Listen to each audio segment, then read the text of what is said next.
Shire town of Hancock County.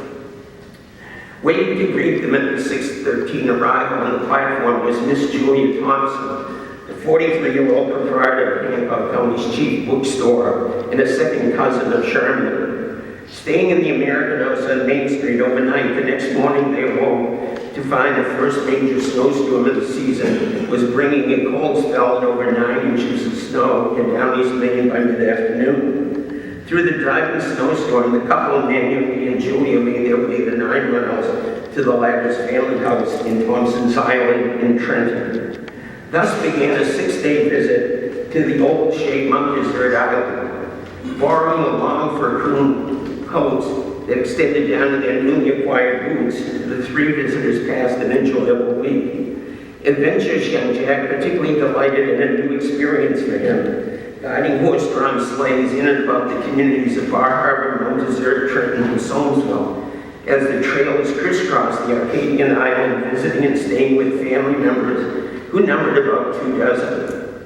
The height of the summer season was long gone, and a cold stretch of several snowstorms had descended in this early winter. But the Californians nonetheless delighted in visiting the rocks on the Atlantic shore, the now quiet streets of off-season Bar Harbor, and the hospitable homes of universally warm and welcoming host families. A delightful interlude for the new couple unfolded, free from the public pressures of the road. The Kittredges, McKays, Gilpatricks, and Thompsons declared Jack to be, as Sherman said, quote, one of them forever, and a complete favorite of all. And Jack, for his part, took an instant liking to the open, friendly plan, extolling them as, quote, salts of the earth, close quote. But finally it was time for Jack London to return to his lecture tour. Following a double-digit below-zero cold Friday night, the Londons and Maine braved the most uncomfortable conditions of the week to make farewell visits to each family home before making their way to the Mount Desert ferry station for a 5 o'clock train to retrace their route back to Bangor and beyond. At Ellsworth, where they had arrived at nearly the same hour 7 days earlier, Jack and Charmaine stepped down to the platform for a moment while the idling train was taking on and leaving off a stray passenger or two. An early stranger comes to Ellsworth. While the Londons stood at the Ellsworth Maine Railroad Station platform that dark, cold December afternoon, Jack was entirely oblivious to the symbolic meaning of the moment. About 9 years earlier, in May of 1897, as a 21-year-old aspiring writer, young London had been startled and confused when his elder siblings, eager to put him down after they had tired of his lofty statements of his intent to become a world-famous author, cheered at him that he was not a legitimate member of the London family. No, instead he was actually the stray son of a wayward itinerant astrologer. Jack confronted his mother, Flora Weldon London, and sought reassurance that his unkind siblings were merely taunting him with made-up falsehoods. But she only stared at him coldly. The young man went on to investigate his early years, found in the Bay Area newspapers that a pregnant Flora and William Cheney had broken up a sensational scandal in June of 1875, that he himself was identified on January 14, 1876 birth as John Cheney, and that John London and Flora Cheney had married on September 4th of 1876, with Jack's stepfather providing the infant with his surname. Jack discovered from astrologers in the Bay Area that they considered Professor William Cheney to be one of the country's preeminent practitioners of their craft, and that the elderly master of the starry science currently was living in Chicago. The young man wrote 2 pathetic letters to the venerable astrologer, seeking information about his background.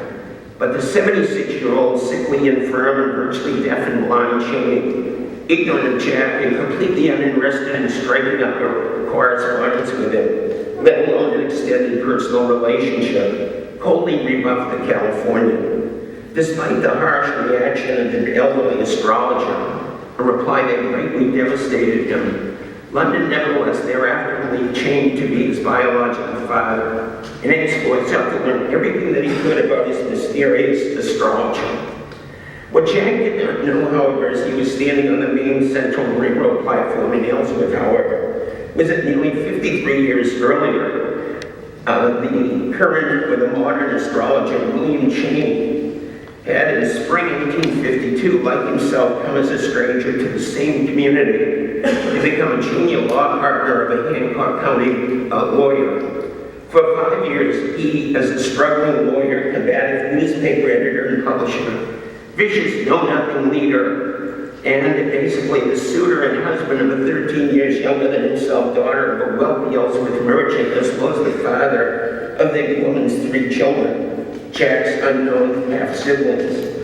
Had been a half century earlier, a major distinctive character in the most controversial road in Hancock County, before drifting on to Gardner, Maine, New Bedford, and Boston, Mass., and New York City. From Manhattan, where he had studied astrology with Dr. Luke Dennis Broughton, considered one of the world's greatest practitioners of the starry craft, the drifter made his way to his 18 months residence in San Francisco, where he lived for 1 year with Jack's mother, Flora Wellman, a music teacher, elocutionist, and occultist in the Bay Area in the middle 70s. In resumption of the lecture tour, it was dark and bitterly cold at 5:30 on Saturday afternoon, December 16th, when Jack and Charmian London and Maine Youngie reboarded a Bangor-bound train in Ellsworth for the 30-mile trip north to the so-called Queen City for a 5-hour layover. There they would enjoy a casual late supper before stepping up into their Pullman electric car just after midnight for the 5-hour express to Boston. A busy lecturing schedule at Harvard and the Hub awaited the celebrated author before his party were planning to take an American Fruit Company steamer, the Admiral Farragut, to Jamaica on the 26th. Jack departed from Hancock County Shire town of Ellsworth, as he had entered a week earlier, entirely oblivious to the presence in Ellsworth's Woodbine Cemetery, a mere 2 miles to the east of the station platform. There lay the graves of his 2 deceased half-brothers, William and Harry, half-siblings of whose existence he had no knowledge at all. That 1 mile from the railroad track in the opposite direction down Main Street to the west stood a publisher's office and the nearby county courthouses, which both contained 50-year files of Ellsworth newspapers, which had featured William Cheney as one of the town reprobates in that particular period. And then scattered about the community at the dawn of the 20th century were scores of elderly living men and women residents in their 60s and 70s who had personally known his father and could have related details regarding his deceased parents' nature and past that London would have thirsted to learn. And that the route that the London's late afternoon train took out of town followed virtually the same identical path that in the opposite direction Cheney had ridden a horse-drawn stagecoach some 53 years earlier, when the young attorney came to settle. Jack London left Ellsworth as he had found it, completely unaware that the very streets approaching the station platform, as well as the platform itself, rested upon ground on which he daily trod William Cheney more than 20 years earlier. Had the California author known, possessed by such a curiosity about his mysterious paternal link, and driven by the remarkably tenacious and persistent qualities of the superb investigative reporter that he was, London would certainly have crossed the continent again to return to the Downeast Shire town at least once more, this time for an extended and purposeful stay to discover all that he could find out about the man he now believed to have been his biological father.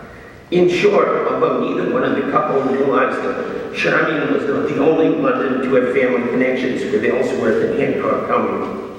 Jack London's 1905 visit to Downeast, Maine, thus presented biographical dimensions far more numerous and involved and significant than the celebrated writer ever knew or imagined, or indeed that local denizens ever realized either. Without provoking such far-ranging reflections, however, London's 5:35 Maine Central passenger train started northward down the tracks through the darkness of a cold winter afternoon in the Pine Tree State. Perhaps ghosts from the mid-19th century Ellsworth had passed, the sort of spirits with whom Jack's mother, Flora, had regularly tried in unsettling seances to communicate. Specters who in life had known the father and now observed the son, watched the dim lights in the rear car fade from view in the distance as as the Bangor-bound train followed the track rendered curve that carried the famous young author back from Hancock County to resume his customary role throughout mainline America as a national celebrity. Thanks much.